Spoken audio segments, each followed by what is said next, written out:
But first, nearly 100 people have been confirmed dead in Maui due to the horrific wildfires there, and officials say the death toll is going to keep going up. A heart-wrenching operation is underway right now to try and find the remains of those who've died, while search crews keep hope alive, looking for possible survivors trapped amongst the devastation. Oh no! Oh no! Oh no! No, we gotta get out or something.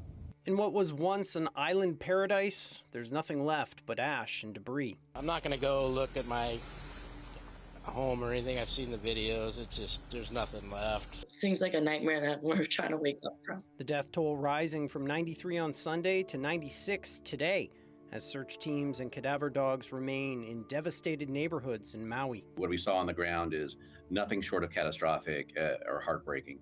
The president signed a major disaster declaration, and he was very clear.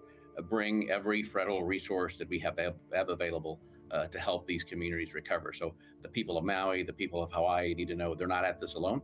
Officials say the number of missing has decreased as some cell service has returned and people who were previously unaccounted for are contacting loved ones.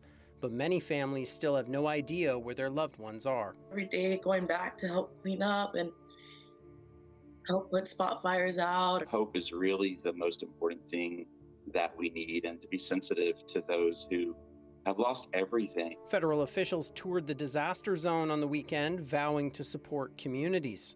Governor, we're going to be with you every step of the way throughout this response and this recovery. While the state's governor described the parts of the island devastated by the fires as a war zone. Families will come together, but there's a lot of loss here, and I think we're going to see significantly higher numbers in the coming days as our professionals from FEMA and Maui Fire, police do their job. There are growing questions about the effectiveness of the state's response to the flames, especially why outdoor warning sirens used for hurricanes and tsunamis weren't used. Certainly weren't hearing any sirens or being warned in any sort of way that there was something this large happening. Trees were falling and branches were starting on fire, power lines were falling down. The Attorney General has launched a review of what happened with those sirens and some of the other actions that were taken. Many people who fled their homes are now worried about what comes next. We're short on housing here. We just went through a nightmare and we're about to go through another nightmare trying to basically not stay homeless. The devastation was part of today's White House press briefing with a presentation from FEMA. Nothing can prepare you for what I saw during my time here, and nothing can prepare them for the emotional toll of the impact that this severe event has taken on them.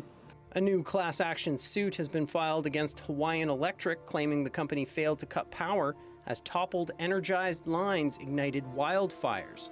Hawaiian Electric says it will cooperate with the review into exactly what happened. For more on this, I'm joined by Ze'ev Gedalof. He's an associate professor in the Department of Geography at the University of Guelph. Ze'ev, thanks for joining us. Oh, happy to do it. I'm glad that people care about wildfire.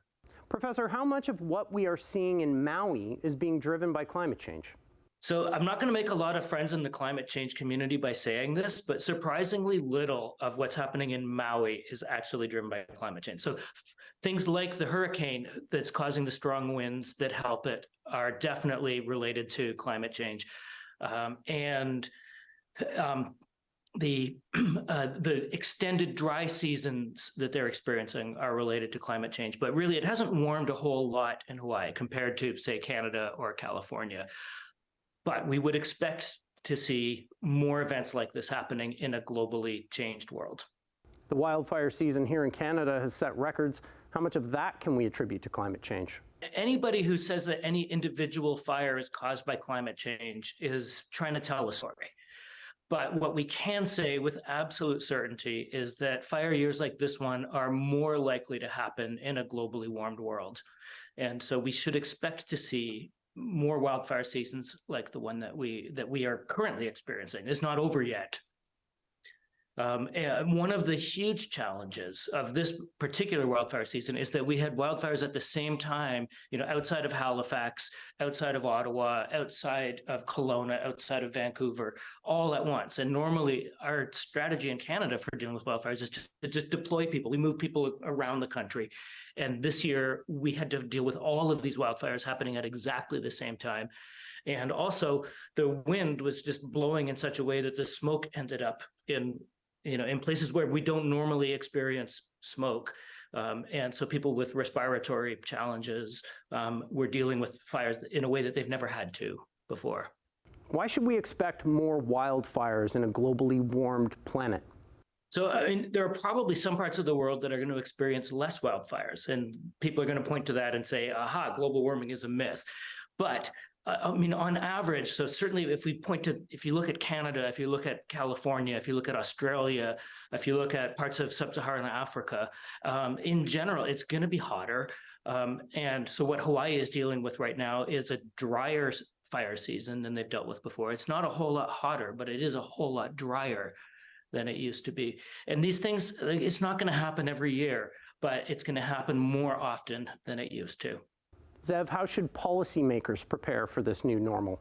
At the level of the municipality, we can change zoning bylaws. We can change rules for house construction in ways that will make them more fireproof.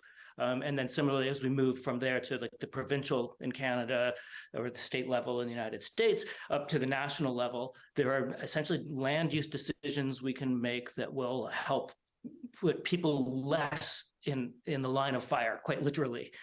I don't like, it's a good pun, but we can take people, out of the line of fire by changing the rules that we have for where people can build. And one thing that really struck me as I've been talking to people about this is that Hawaii was about as well prepared for a wildfire as Lytton, British Columbia was for a tsunami. Like we prepare for the hazards that we get exposed to. And in Hawaii, the wildfire is not a natural part of their ecosystem any more than a tsunami or a flood is in the middle of the desert. Ze'ev Gedalof from the University of Guelph, thanks for joining us. Thanks for caring about wildfire.